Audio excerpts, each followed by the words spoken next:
depois de um ano e pouquinho aqui na casa, depois de muita dificuldade, né, essas coisas todas da pandemia, mas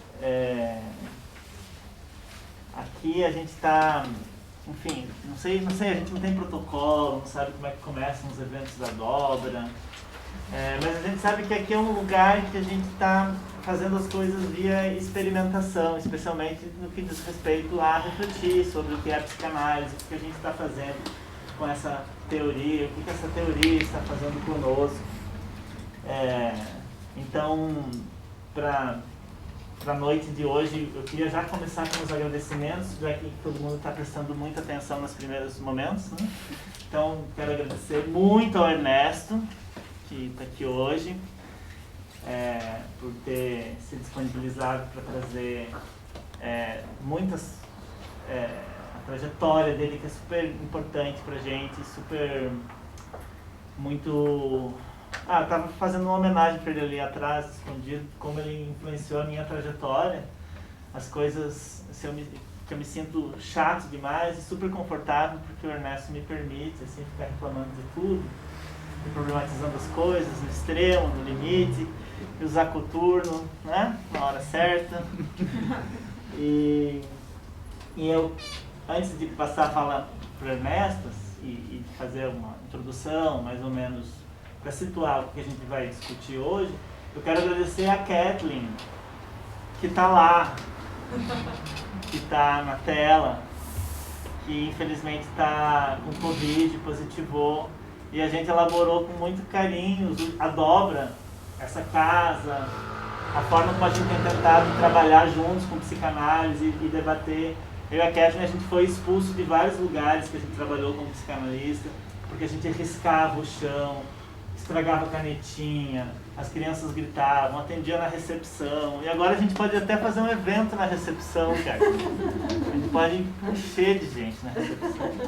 E a gente, assim, tem há muitos anos de interlocução, nossas trajetórias dialogam de várias formas, assim. Então, queria agradecer a Kathleen por estar aqui comigo e agradecer a todos os dobrantes, dobradiças, as pessoas que também estão aqui na casa e que trabalham conosco. Então, aqui a gente já tem o Romano, Zatônia, Ana Macete, Chiara Olivetti, Dani Guerra, Cristiane Fonsaca. Lê alguém? Não? Estamos todos? E tem o Caio, que não chegou, o Alisson, outras pessoas que não estão aqui. Agradecer por que vocês também estão com a gente, apostando nesse espaço, assim, né? Fazendo uma experimentação e também com muita responsabilidade, com muita inquietação. Às vezes a gente sai daqui sem conseguir dormir direito, sem sono, porque das coisas que a gente conversa, das coisas que a gente tenta fazer. Então hoje, com esse evento que a gente propôs, que é o seminário Fronteiras da Psicanálise, né?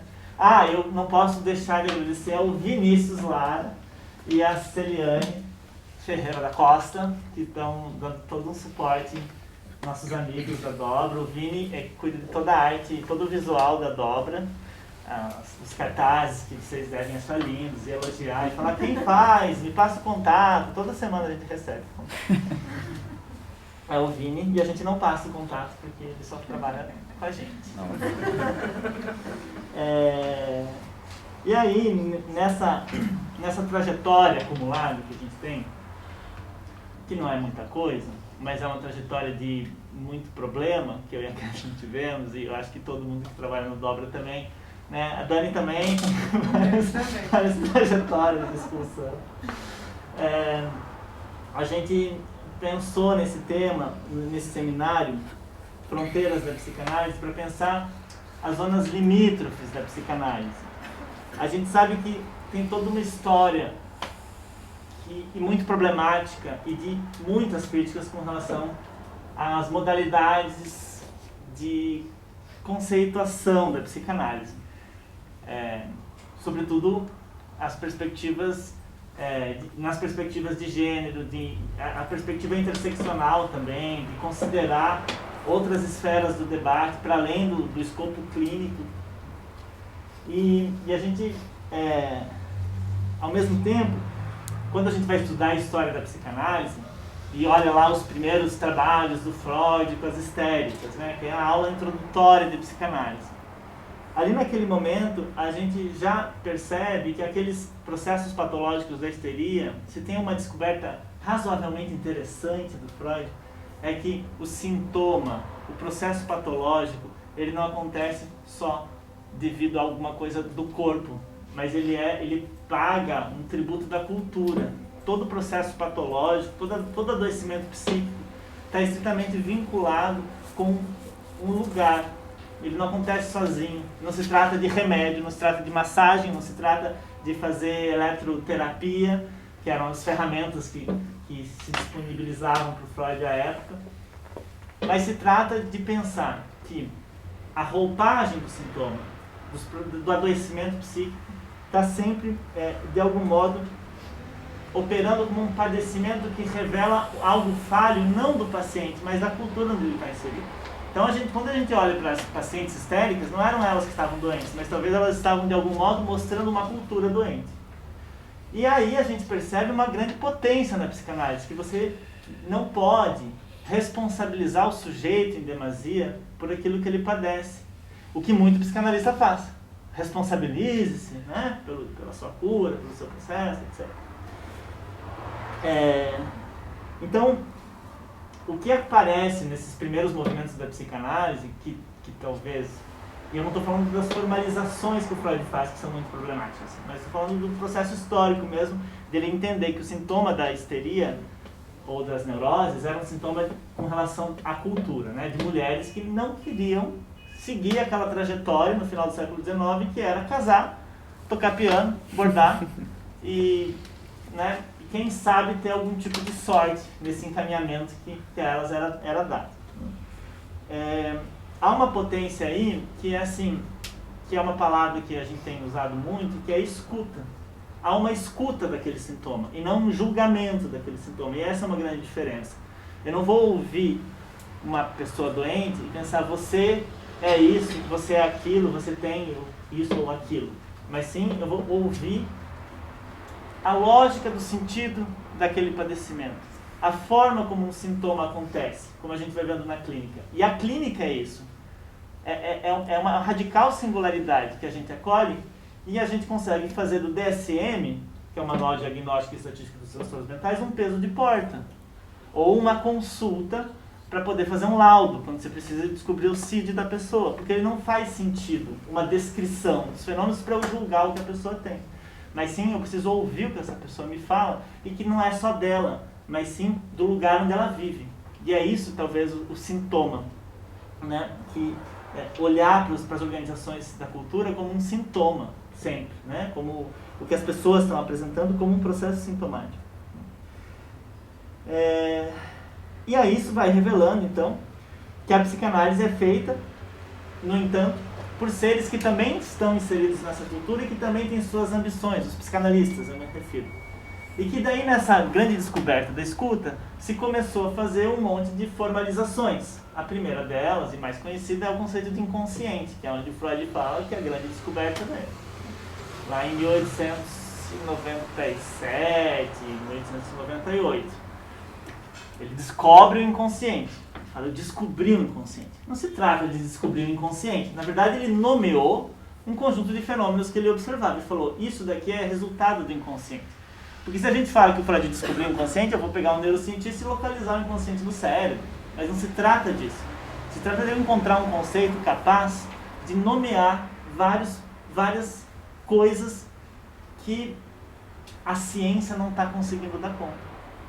Então, ao mesmo tempo, o que é interessante de observar que a psicanálise não é científica, não quer ser, não faz sentido que seja, porque a ciência não é a única forma de explicação dos fenômenos. Eu não sei quem colocou isso na nossa cabeça, de que algo precisa ser científico para ser verdadeiro. Mesmo porque não se trata de construir uma verdade, mas sim de respeitar regimes de verdade. indivíduos dizendo as suas verdades. É um pouco isso. Assim. Então, eu não preciso da ciência para fazer psicanálise propriamente. Mas, o Freud, como um bom cientista que era, acabou, então, elaborando, por exemplo, esse conceito de inconsciente. E, nessa mesma época, ele está lá, escrevendo o que a gente chama de autoanálise, que são cartas que ele manda para um amigo dele, chamado William Fliess, que é um otorrinolaringologista, muito renomado, o Fliess. E ele está tentando entender vários processos do próprio inconsciente dele, e manda cartas para o Fliess, de coisas que ele está sentindo, etc. E aí ele lembra de uma cena, de um trem que ele viveu, que ele estava num trem, não de um trem que ele viveu, porque senão é mineirês. Ele estava num trem, e aí ele tem uma distorcida na memória dele, quando ele lembra dessa cena do trem, que o irmão dele estava doente, daí a mãe deixou de cuidar dele para ir cuidar do irmão que estava no vagão do lado, não sei o quê. E daí ele conta essa história para a mãe dele, e a mãe dele fala assim, não, mas essa viagem que a gente fez para esse lugar, seu irmão não tinha nascido. Aí o Freud fala, minha mãe estava indo no quarto, no vagão do meu pai, não tinha irmão. Eu inventei um irmão para não assumir que minha mãe ficava com outro homem. E aí ele escreve a seguinte frase, descobri em mim os ciúmes pelo meu pai e o desejo e o amor pela minha mãe. Agora acredito que isso é a lei universal de todos os seres humanos e vou estender esse conceito para a humanidade. E aí nasce a psicanálise, a partir de um sonho desenvolvido. Bom, várias coisas vão acontecer, mas o Freud, uma pequena sacada que ele tem ali, ele resolve estender para todo mundo e aí vai construindo esses conceitos. Então essa é a primeira formulação do Édipo, em psicanálise. O Freud, de repente, descobre esse conceito que a gente sabe que é um conceito muito limítrofe na psicanálise também, e por isso que ele foi escolhido para fazer parte do debate aqui. Por quê? Embora ele tenha ajudado o Freud a entender alguns tipos de fenômenos, ou embora o Freud tenha ouvido, feito escuta de vários processos patológicos e sintomáticos que ninguém estava conseguindo compreender, ele ao mesmo tempo acaba sendo totalitário ao propor uns conceitos para lidar com isso. O próprio complexo de Édipo é esse. O Deleuze e o Guattari, num livro chamado Anti-Édipo, falam que, bem na introdução, não precisa ler inteiro, na verdade, esses livros de filosofia a gente só lê a introdução, porque eles são muito longos, geralmente a introdução já diz tudo, não é? Menos os do Nietzsche. Menos os do Nietzsche, Você só lê a introdução, tá tudo bem. E aí, ele fala assim, olha que legal o que o Freud fez. O Freud deu espaço para esses pacientes, para tentar entender um inconsciente que produz. Ele olha o psicótico produzindo coisas, o louco, produzindo ideias jamais antes pensadas, ideias, por exemplo, que tem escutas nos lugares aqui, ó. Eu começo a ter, a construir, a criar o inconsciente. Ele olha para os sonhos das pessoas, os sonhos que a gente sonha à noite. O nosso processo onírico, ele é mega criativo. Tem uma máquina que produz o tempo inteiro. O Deleuze e o Guattari vão falar, olha que legal que o Freud fez. Mas ele resume tudo isso a um jogo de papai, mamãe, filhinho e rivalidade. Eles fazem uma piada, de algum modo, que é falar assim, o Freud é super legal, mas ele acabou com a psicanálise quando ele inventou o complexo de Édipo. Ou seja, ele acabou com a psicanálise no livro que ele inventou a psicanálise. Né? Então, o que acabou da psicanálise foi a forma de conceituar. Mas, enfim, nós estamos aqui, na dobra, estamos aí, psicanalistas, estudantes, curiosos e tal. Né? Estamos aqui usando isso e percebendo efeitos da psicanálise na nossa prática. Apesar disso. Ou graças a isso, não sei. Por isso a gente chamou o Ernesto para vir falar um pouco de, como vocês viram no título, né? Os impasses da psicanálise diante da dissidência de gênero. Essa palavra dissidência é muito boa, porque aquelas histéricas estavam fazendo dissidência da ciência médica. Elas eram sintomas dissidentes, eram sintomas que não eram enquadráveis dentro do modelo teórico. O que é a transgeneridade, ou a dissidência de gênero, que é talvez bem mais potente, né, porque permite eu pensar em outras coisas, se não uma repetição disso, de uma problematização agora da psicanálise, porque quando a gente abre os livros de psicanálise, embora a gente fale que pai não é pai, é função paterna, os exemplos que eles vão dar são do homem indo na barbearia. É muito triste. Tem vários estudantes meus aqui que provam, né, e que podem ter acompanhado isso também nos textos. Assim.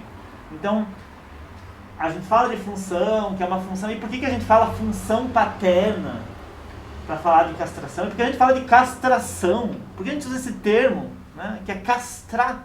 Né? Por que o Lacan depois usa a palavra, ou a expressão nome do pai para resolver a ideia de função paterna? Por que continua o pai ali? Que efeito é esse? Usar o nome do pai? Será que é preciso ainda? Enfim, eu vou parar de falar porque a noite não é minha. Ernesto, você, psicólogo, já viram a apresentação do Ernesto no Instagram? Quer que eu te apresente assim? Que eu não anotei, é psicólogo formado. O Ernesto faz parte da comissão do CRP, Conselho Regional de Psicologia do Distrito Federal, comissão LGBT, que é mais.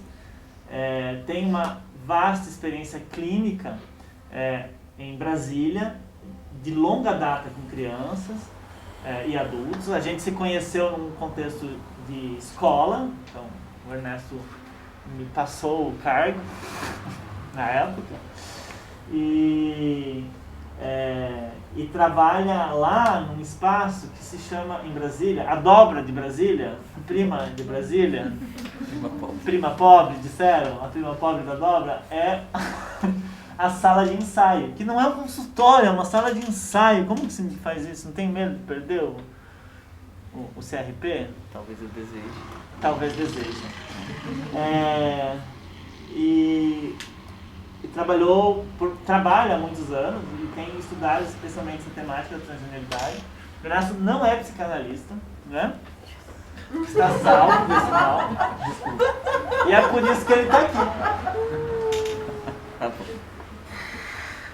Gostei da apresentação. Boa noite. Obrigado pela presença de vocês. Lá em Brasília, com esse tempo frio, ninguém ia vir. Ter 3 pessoas, assim.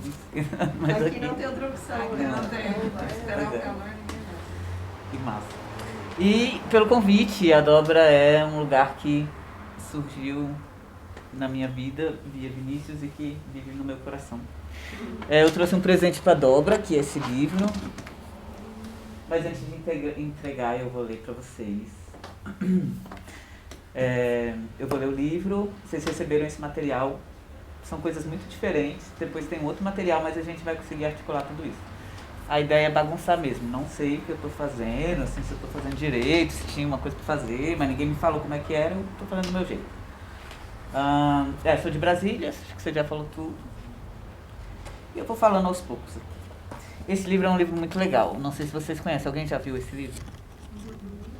Não? Chama Se Você Quiser Ver Uma Baleia. Eu vou ler e depois eu vou passar para vocês verem. É o livro que eu ia ler na aula de manhã. Só que eu não li. Ainda bem, né, que eu não li. Não deu tempo. Que bom. Tem alunos aqui, né? Tem. Que massa.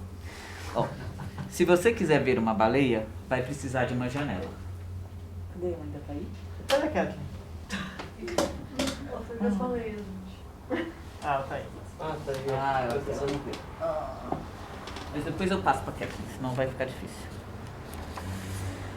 E de um oceano. Isso, usa as rodinhas, elas servem pra isso. Mas a escuta que tá aqui... Eu acompanho. Também não. Eu acho que dá pra ouvir, não dá? Pode ir tranquilo. Qualquer coisa eu levo.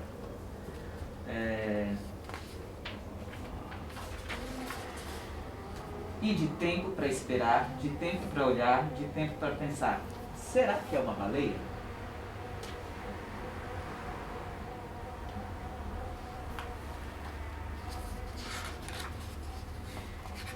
E de tempo para perceber.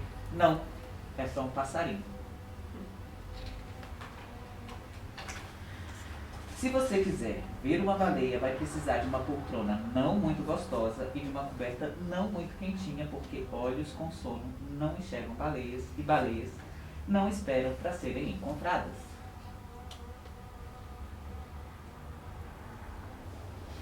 Depois eu vou passar esse estudo. Se você quiser ver uma baleia, vai ter que ignorar as rosas com todo o seu cor de rosa, toda a sua delicadeza, toda a sua rebeldia e o seu balanço. Porque as rosas não querem você observando baleias, ou esperando por, ou pensando em coisas que não sejam cor de rosa, ou coisas que não sejam delicadas e coisas que não sejam rosas.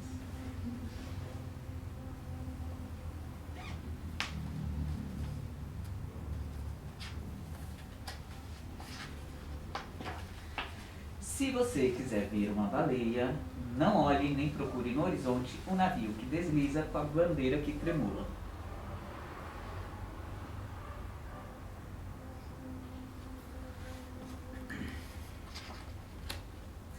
Porque possíveis piratas não vão ajudar em nada quando você está esperando por uma baleia.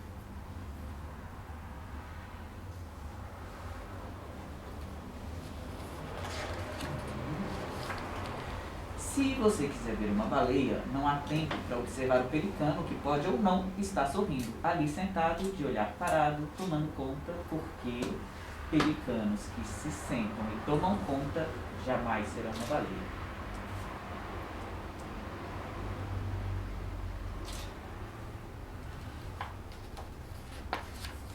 Se você quiser ver uma baleia, cuidado para não reparar numa coisa pequena e verde avançando devagar sobre a folha, com minúsculos pezinhos, porque coisas ainda menores do que as menores coisas não podem ser imensas como uma baleia.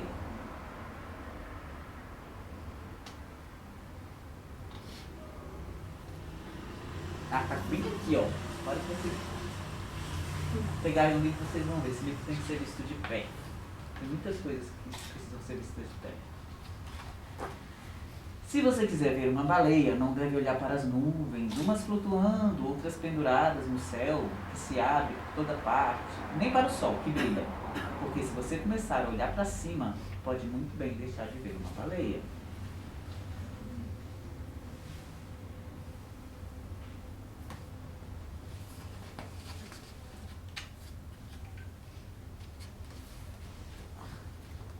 Se você quiser ver uma baleia, mantenha os dois olhos no mar. E espere. E espere. Espere.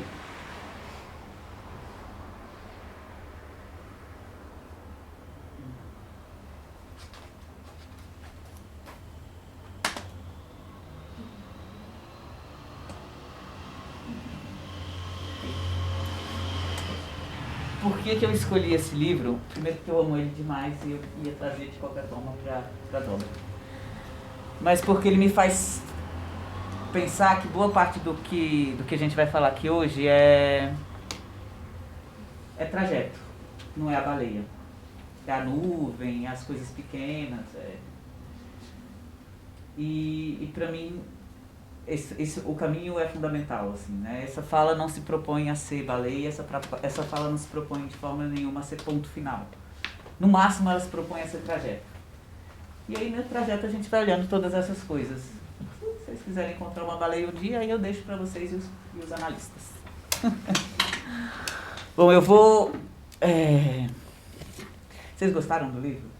Ele é incrível, né? Eu vou passar. Vocês vão espiando aí. Eu vou ler uma apresentação rapidinha. Não vou ficar lendo o tempo todo não, eu sei que é chato. E depois a gente vai conversando e batendo papo, tá bom? Ele disse que eu influenciei, sei que lá, carreira, sei que lá, mas ele é meu supervisor. Saibam disso. Apesar de não ser analista, eu escolhi um supervisor. Supervisão para analista. Vou levar para minha análise. Leva para análise. Édipo, os impasses da psicanálise diante das dissidências de gênero. A definição aí do evento é: EDI é um termo do vocabulário pajubá conhecido por parte da população LGBTQIA+, especialmente as travestis. EDI significa cu. No artigo de J. Mombassa, pode um cu mestiço falar? Ela atravessa a história de silenciamento dos corpos dissidentes, das mordaças impostas a esses corpos. Mas o que é mordaça ao cu? As vivências LGBTQIA+, são deslegitimadas, patologizadas e muitas vezes resumidas a uma fixação dos conservadores pela região anal. Ousamos pensar que os vigias de cu são também os vigias epistêmicos. Qual saber pode ser dito? Qual a penetrabilidade das outras narrativas teóricas? Evocamos EDI aqui, nesse título, como um provocador a outras oratórias e construções teóricas sobre clínica e subjetividade dissidentes, singulares e insurgentes na infância, friccionando as teorias psicanalíticas. Então a gente vai brigar. O título desse encontro já mobilizou algumas reflexões. Nos primeiros esboços junto com o professor Dr. Vinícius Armilhar, o cu ainda não tinha aparecido. Era mais comportado o título. O termo criança trans tinha aparecido. Depois tiramos, e eu vou falar um pouco sobre isso, sobre esses termos, logo menos. Mas o que eu queria ressaltar aqui é sobre como, desde o título e antes dele, esse momento sempre foi coletivo. E essa construção também. Ano passado, partilhei com o Vini o desejo de fazer um grupo terapêutico, esse Vinícius mesmo, o grupo terapêutico só de crianças trans, e ele me perguntou, mas o que você está chamando de crianças trans?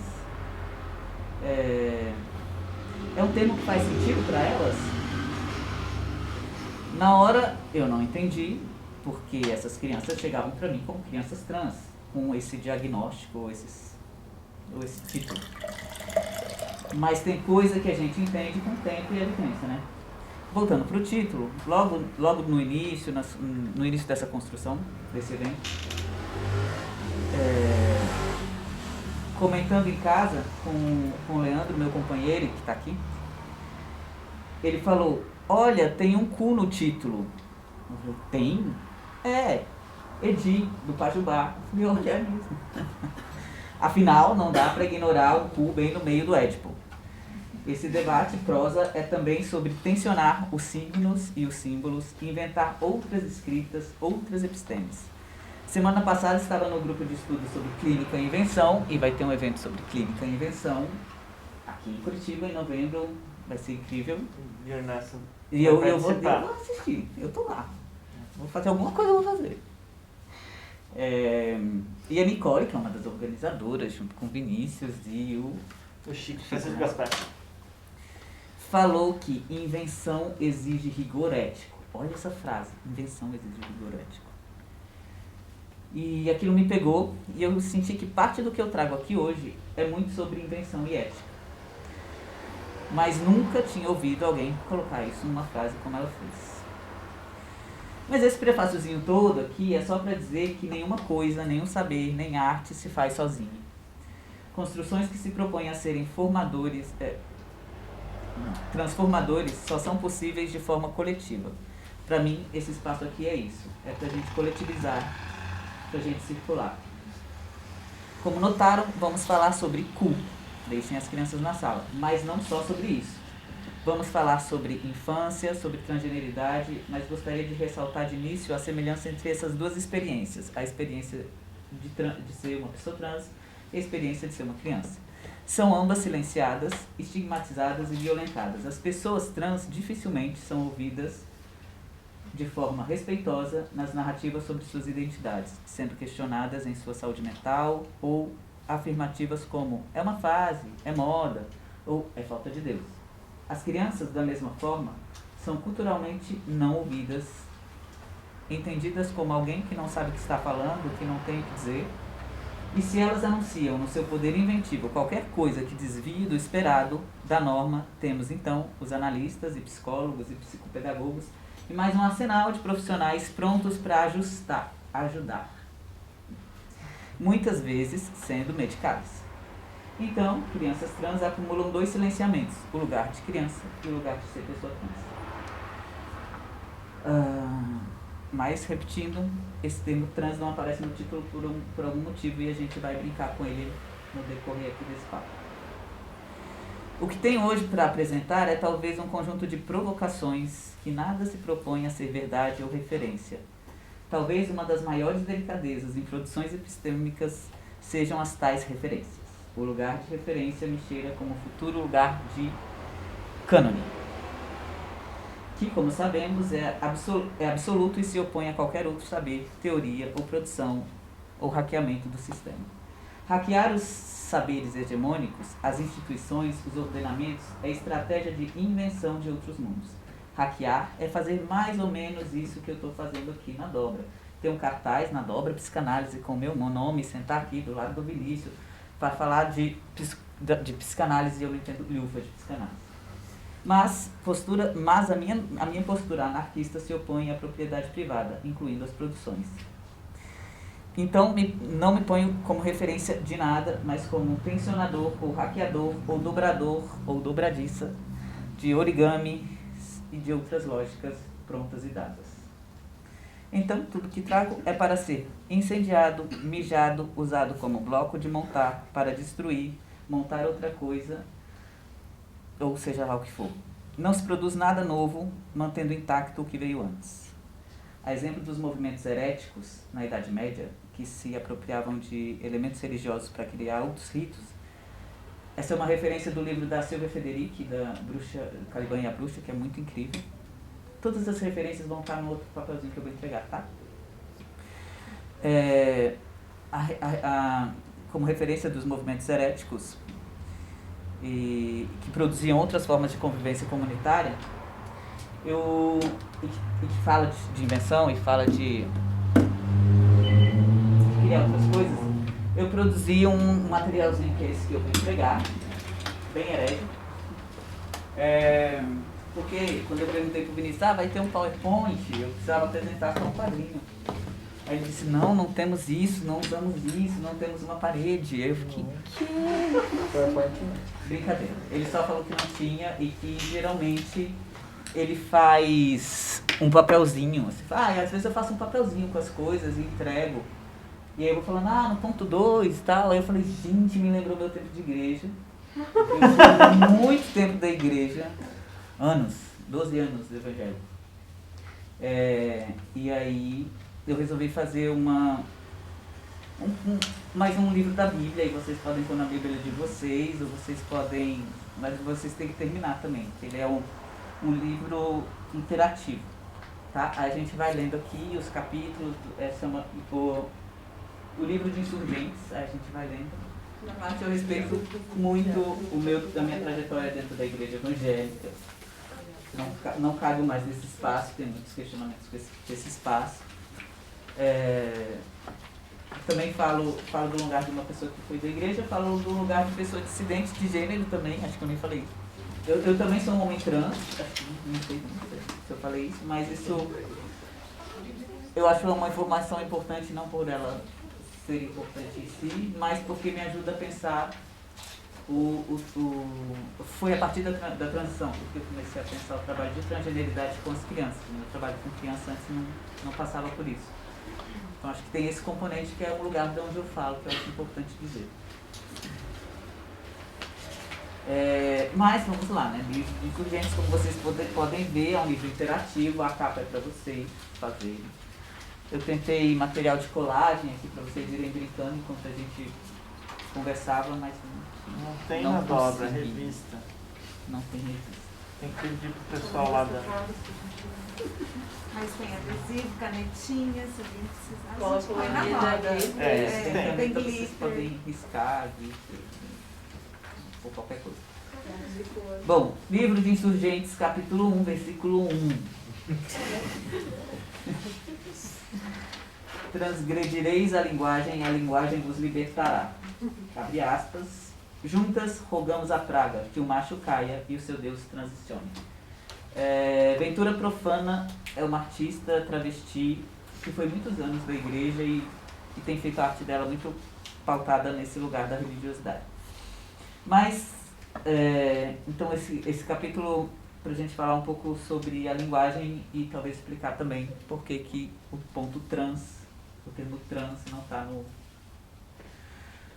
na divulgação, mas isso acho que eu vou retomar em vários momentos. Escolher a linguagem que deva andar e não desvieis dela. A gente pode riscar ou não, que eu ia riscar antes de xerocar, esqueci. Não, desvia se quiser, tanto faz. Até só porque só o desvio salva. Termos médicos: transexualidade, disforia de gênero, incongruência de gênero. E tem outros termos que eu coloco aí como transgeneridade, pirata de gênero, hacker de gênero, pouco preciado. Eu coloquei essas siglas entre parênteses, que lá no final tem todas essas referências. Só para vocês saberem de onde vem. Queer, anarcodissidente de gênero e reivindicar outros termos. Acho que uma das coisas interessantes da gente pensar é que quando a gente fala de transgeneridade ou de dissidência, a gente pode escolher alguns caminhos, e toda escolha é uma escolha política. A gente pode escolher falar a partir desses temas médicos, que é a transgeneridade, o que é disforia de gênero, o que é incongruência de gênero, é um termo novo do DSM, é um termo melhorado, acreditem, antes era pior, eu nem me lembro qual que era. Mas na tentativa de despatologizar, eles colocaram incongruência de gênero, que eu ainda acho bem ruim, assim, né? Continua sendo um termo médico. E aqui eu afirmo esse meu compromisso com o rompimento desses modelos médicos.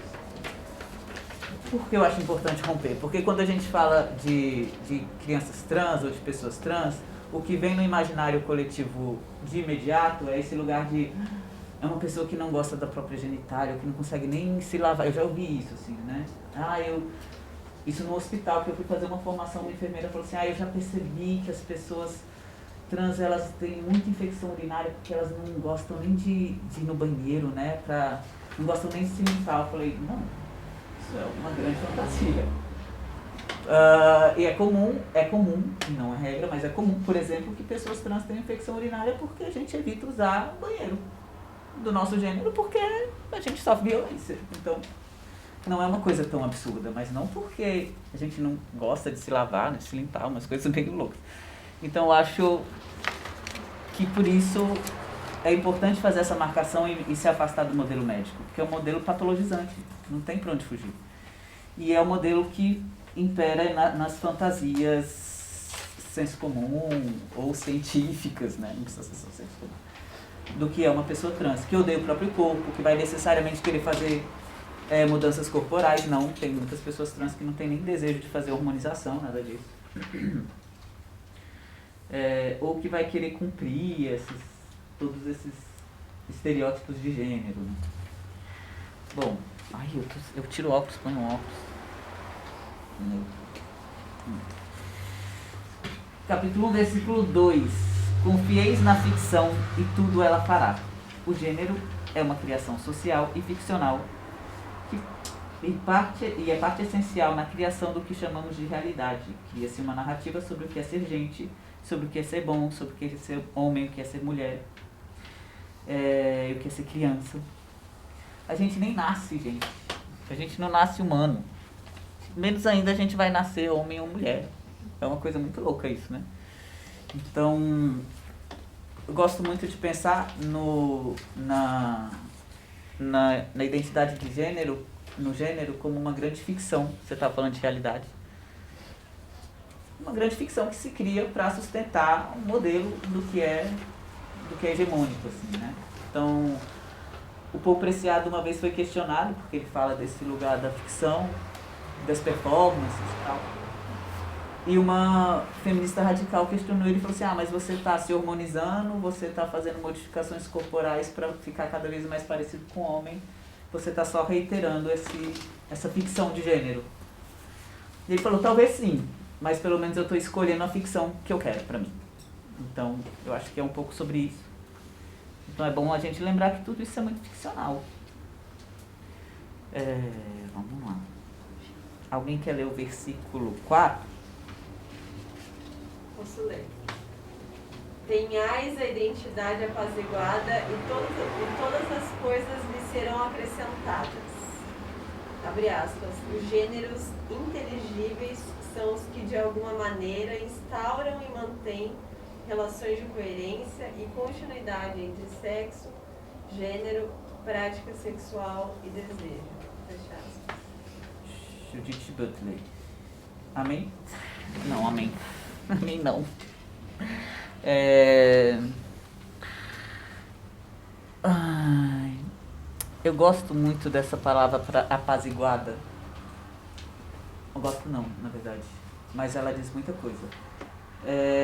A Judith Butler traz nesse trecho, que a referência está lá no final também, sobre como que é a norma em termos de sexualidade e identidade, é o que a gente chama de pessoa cisgênera, heterossexual, com performance de gênero condizente com seu gênero, ou com seu sexo. A cisgênero é uma pessoa que nasce com, por exemplo, uma mulher que nasce com uma vulva e é entendida como mulher desde que nasceu e se reconhece como mulher, é uma pessoa cisgênero, que é o inverso de uma pessoa trans.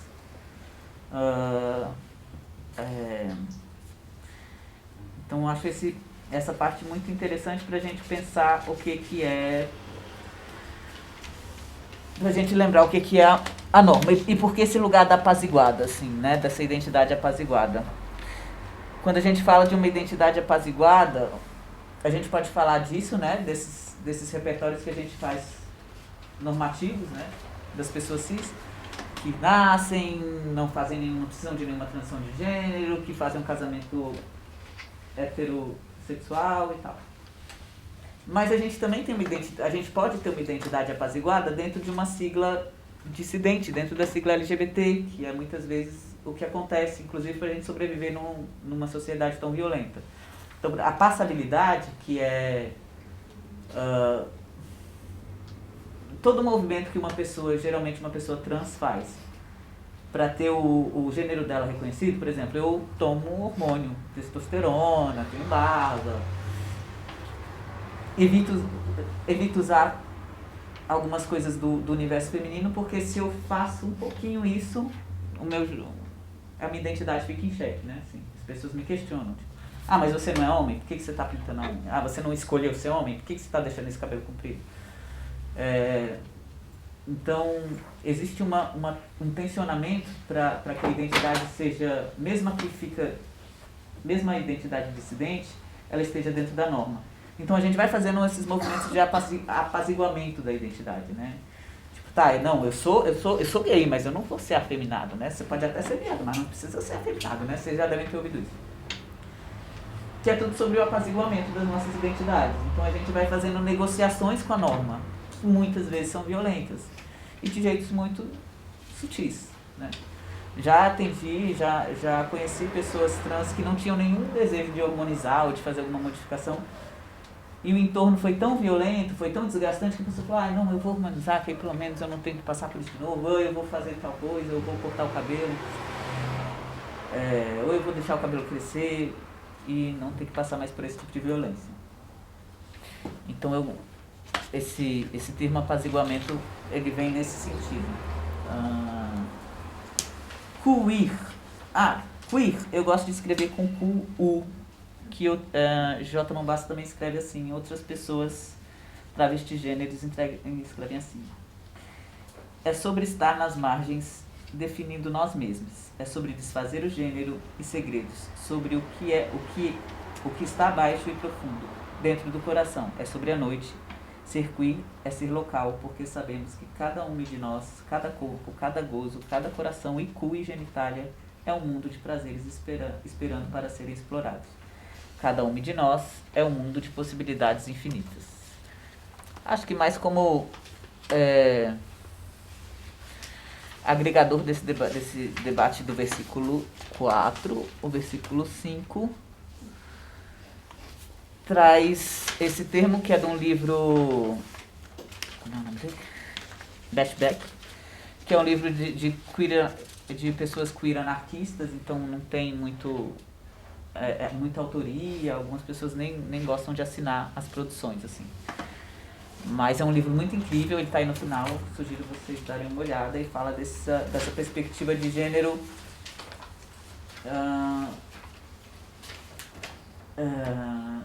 tensionando muito isso que eu estou chamando de apaziguamento. Assim, a gente não precisa performar o que a cisnorma diz que a gente tem que performar, né? Ninguém, nem cis, nem trans. Então, vamos para o versículo 6. Alguém quer ler os versículos 6? 6? 6. Eu posso ler. Não colocamos em xeque outras existências, mas sim o projeto de poder.